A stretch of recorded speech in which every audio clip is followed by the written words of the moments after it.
Have a seat in my chair with Brittany Nicole. This show is about unlocking the vault on all things hair, from texture, lifestyle, and the psychological effects that we go through from day to day dealing with our hair. Make sure to like and subscribe. Hello, welcome back. Today I want to talk about our hair and working out. We all know it's the Olympics right now. It is August 4th. I think it's brought up a lot of interesting topics, especially in the salon. I heard a lot about, like what's going on with Simone Biles' hair and oh my God, it just doesn't look done and blah, blah, blah.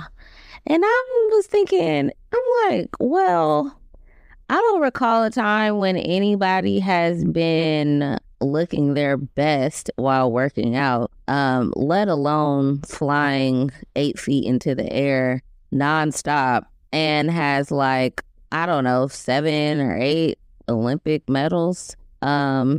But then I'm just like, nobody is looking tip-top shape when they work out. So that's number one. But number two, it's like, I feel like a lot of us are our own worst enemy, because you can be so good at something, and then if your hair isn't done, it's like none of your accomplishments even matter if your hair isn't looking how society thinks it should look, especially without any of the context behind it. Like, she wasn't just, she wasn't at like a 5-star dinner or at a Michelin star restaurant, a gala, a party, nothing. She's working out.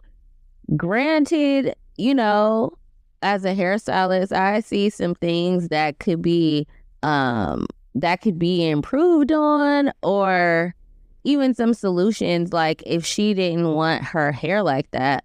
But I also think, she's rich enough to where maybe that's her vibe and she likes it like that. She's been around enough hairstylists for someone to step in, and maybe she likes that look. And I think when it comes to somebody like that who has the exposure and the money to fix those type of things, then we should just stay out of it. But then it also had me thinking about how much we just will sacrifice vanity over working out. There are so many clients and so many people, especially Black women. I'm Black, if anyone's a new listener, so I can't get in trouble talking about this.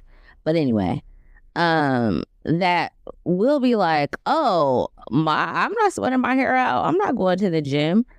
I can't be doing this and doing that because I'm gonna mess my hair up. And then, just to pivot on that really fast, it's like, I've seen you guys come back worse from a very fun date, quote unquote, than if you were to actually go to the gym and get your hair done. But y'all let a man mess up that weave and that hair real fast.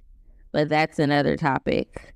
Anyway, but I think, if we could just wrap our minds around preserving the style while we work out versus not going at all because we don't want to sweat it out, it could be a huge shift and maybe create some more fitness, So I definitely want to offer some alternative methods. I'm going to shout out a couple of my clients that are actually in the fitness space, and they have some social media accounts I want you guys to check out.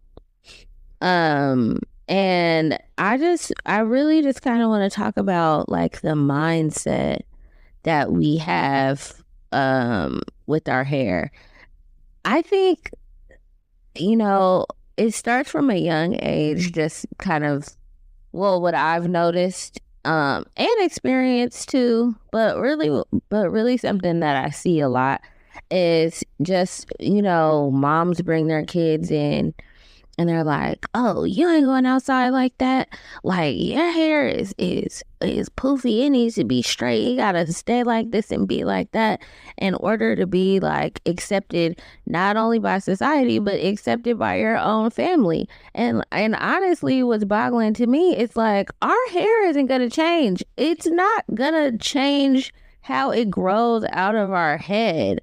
I get not wanting to look disheveled and crazy and stuff, but like, I don't care how much perm or relaxer or keratin or flat iron or whatever, when it grows out the root, it is gonna be curly, poofy, textured, whatever you want to call it. So if we stop fighting against that and like lean into it, I think we will be a lot better off. I think a lot more hair will be saved. I think a lot of hair will be on your head. And that's all I'm really trying to promote. It's like, let's work with what we got and like fix our mindset around it so that we can learn how to be happy with ourselves and be the best we can be. So with that, I would like to say that curly hair, it can only be changed through heat and water. Water or moisture can reset the bonds, and then the heat kind of like makes it stay that way. That's why when your hair is curly and you wet it and then you stretch it and put heat, it can get straight.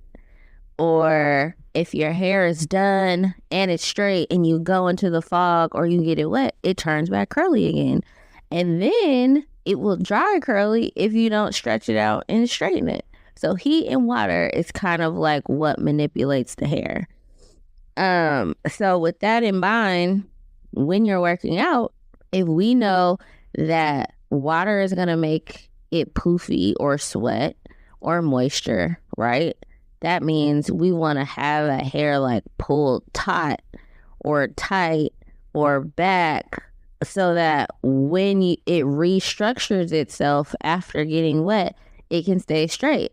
So what I recommend when you work out is that you put your hair up in a high bun, right? Like not as tight as you can, because that can be uncomfortable, but as much as you can have like your edges and all your roots kind of pulled like straight up off the cuticle, so that when you do, off your scalp, so that when you do sweat, it can restructure back straight again. So what also I want you to do after you put your hair up in a high bun is put an absorbent type of head wrap, meaning cotton.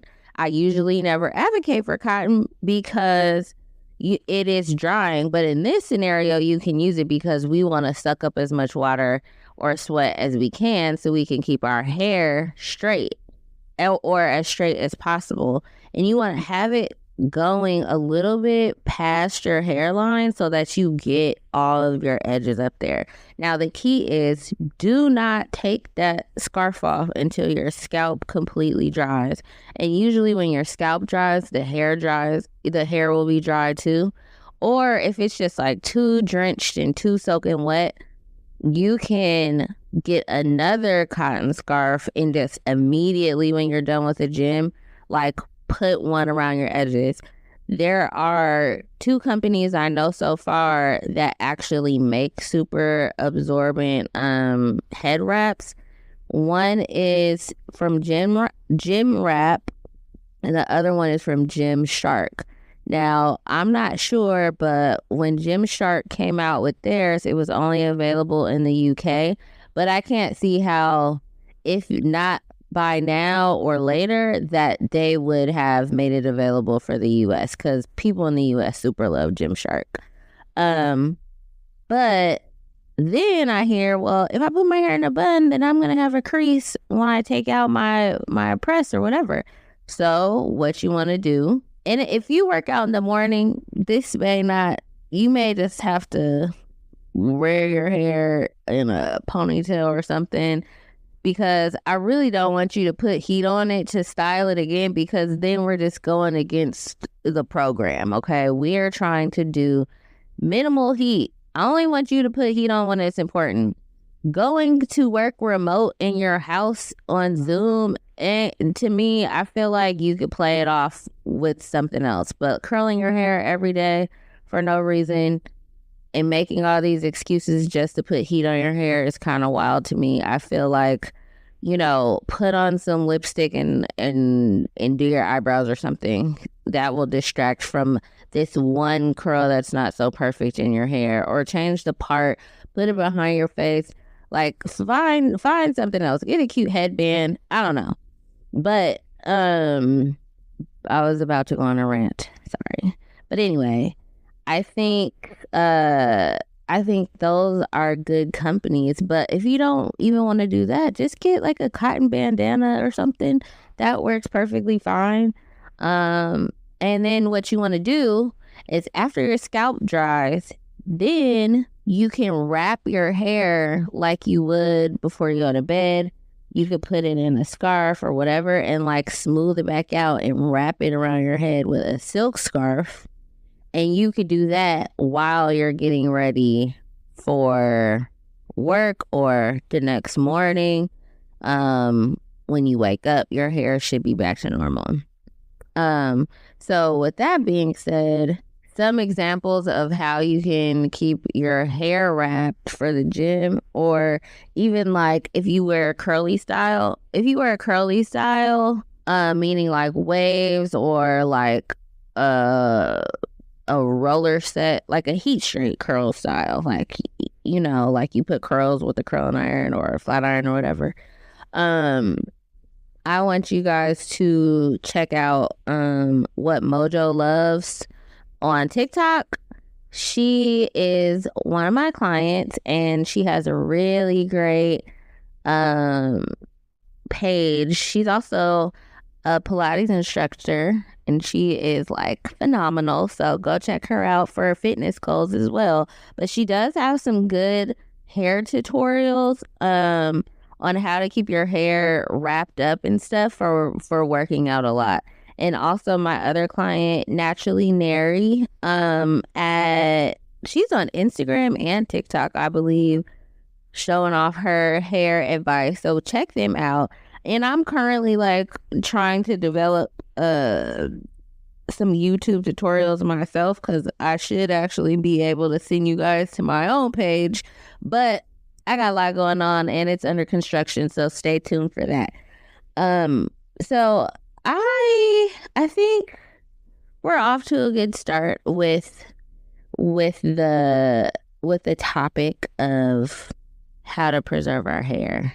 But I also just was laughing because I think it's just really ridiculous. It cracks me up that our hair, and it's funny because I'm like, I'm a hairstylist. This is how I pay my bills and stuff.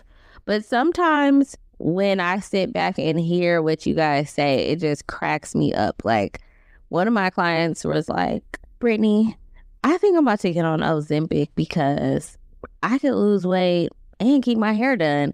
And I just thought that was the funniest thing ever, because it's not really like a bad idea, but I'm like, is that where we are?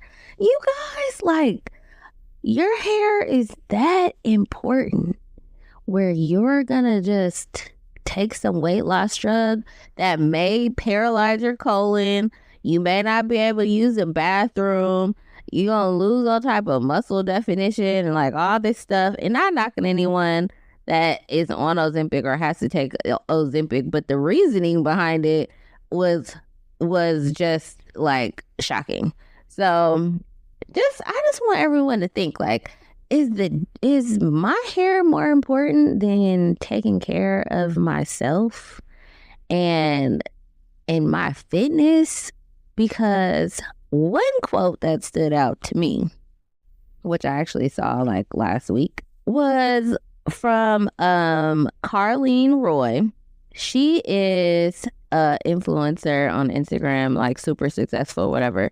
But she had got diagnosed with MS. She shared on Instagram, I guess a few years ago, and she was just like, you know what? Like, I'm going to take care of myself. and she put this quote on Instagram, and I thought it was just everything. She was like, I never heard of nobody living a long time because they kept their hair done and edges laid. Go to the gym, sis. So I'm gonna leave it at that.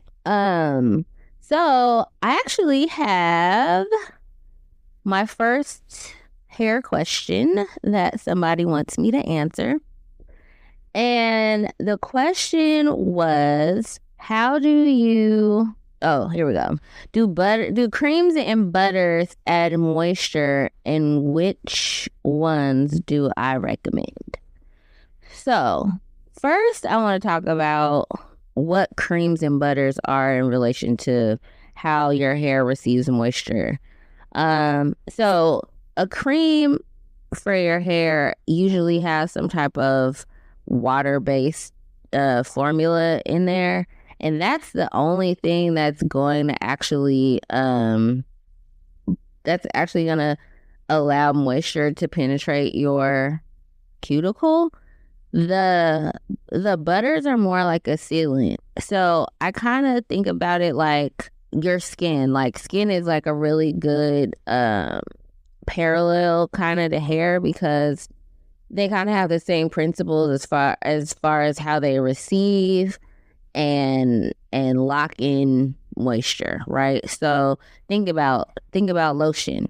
Lotion is water-based. So when you're dry, the moisture will come and actually allow your skin to receive the moisture from the lotion. Oil, or like a body butter, doesn't have water, but it kind of more locks in the shine and locks in the moisture that you already put on there. That's why, like, I don't know if you ever noticed, but like sometimes when you put on the oil, like you'll be shiny, but then you'll be ashy again, like a little bit later, because your skin was never really quote unquote moisturized. It's just shiny. So that's why you kind of want to do a combo of the two. You kind of want to put the cream on so that it gets the moisture, and then you want to lock it in with the butter. A lot of creams work better too when your hair is already wet, because if you put a cream on when your hair is dry, a lot of times you'll get like a cast on your hair. And I think because your hair isn't fully hydrated enough to receive all of the moisture that a cream would have. So I definitely suggest wetting your hair before you put the cream on, and it kind of helps dilute the product, I guess, so that it's not so heavy, because a lot of creams can be super heavy and leave like a white film on there. And then also too, like, I'm a really big believer in layering products. I know sometimes it can feel like a lot when it's like, okay, I gotta put this on my hair and that on my hair. It's super dry, it's white, it's flaky, whatever. But I definitely suggest layering your product, because you're gonna want to tend to be like, I could just mix all this together.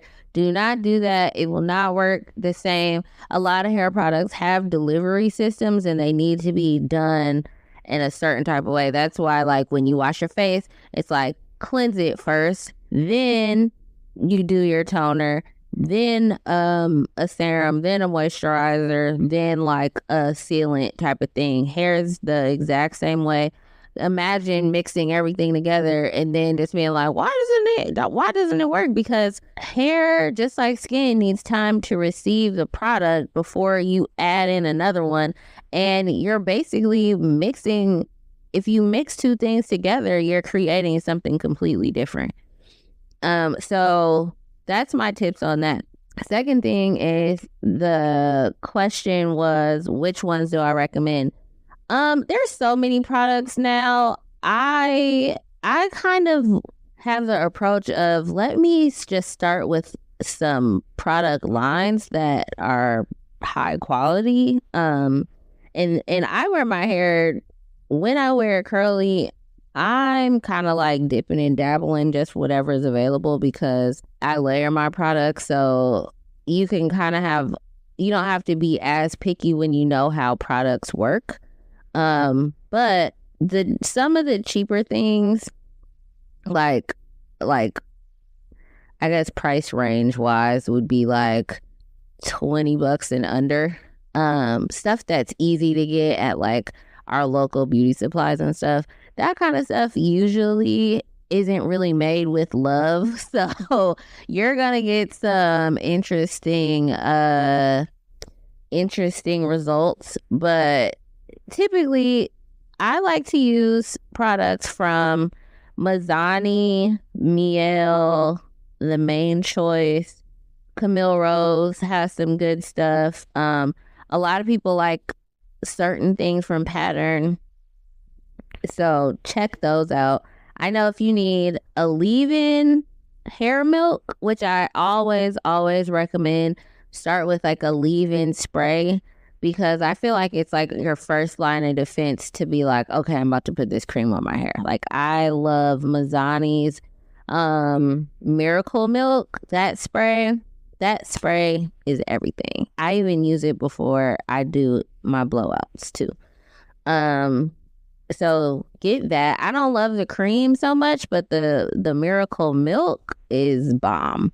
They have a Miracle Cream too, but I feel like it kind of leaves this heavy cast on there. And a lot of creams too have like hold in it, so it's just not super lightweight. Where they have some like curl definition technology in there. So that's a lot of reason why you'll get a hold too. So you really have to make sure you lock that product in. And if you notice that your cream does have a cast, you might need to lock it in with a butter or an oil to lock in the shine and make sure you have like a shine factor in there. Butters that I like. Which butters do I like? The Main Choice used to have a really, really good butter, but honestly, like if you need some type of hair butter or something, I say just go in and get some organic shea butter. A shea butter is my favorite, honestly. But you can use that or even an oil. Butter is heavier. Butter kind of can be more like grease. Um, so if you're maybe like doing a ponytail or something, I would say get a butter. Or if you're just concentrating right at the ends, get a butter. But like other than that, you could probably go with an oil over a butter. A butter is heavy. So if you're gonna do your hair in like a twist out or something, I definitely don't recommend a butter because you might sacrifice on some of the fluff, and it might be too heavy and weighed down, and you won't get like that tossily look. And cream. I like cream from well, it really cream is like is cream is tricky because there's more like gelatinous creams, like twisting creams and stuff. And then there is like heavy milky creams that kind of look more like yogurt. If your hair is more like silky to the touch, like from maybe even like I hate to say, but like if you are mixed or something like that, you don't need to go with such like a heavy moisture cream. You need to go, I think Miss Jessie's has a really good creams for like mixed girls. It's more kind of like a gelatinous type of wet, silky, slick type of vibe. I would go for something more like that. Um, Also, like if you have kind of kinkier hair and more dry hair, my favorite oh, I forgot about them. My favorite cream is from let me go look. Hold on.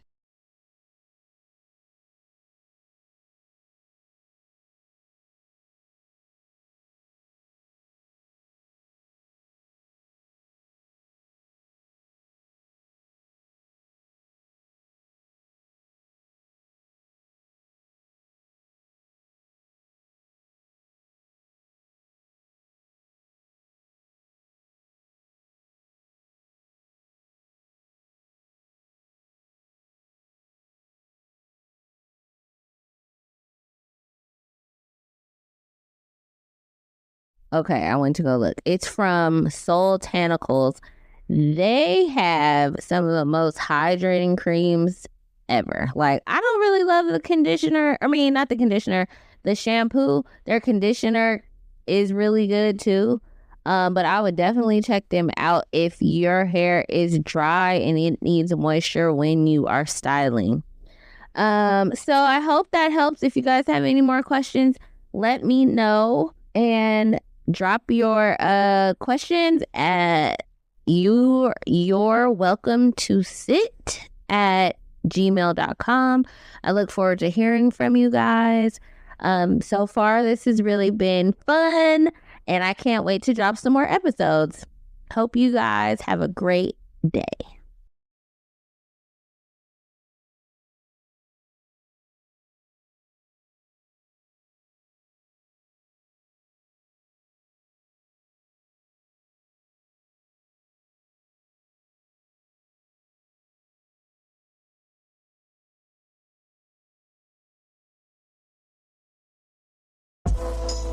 Have a seat in my chair with Brittany Nicole. This show is about unlocking the vault on all things hair, from texture, lifestyle, and the psychological effects that we go through from day to day dealing with our hair. Make sure to like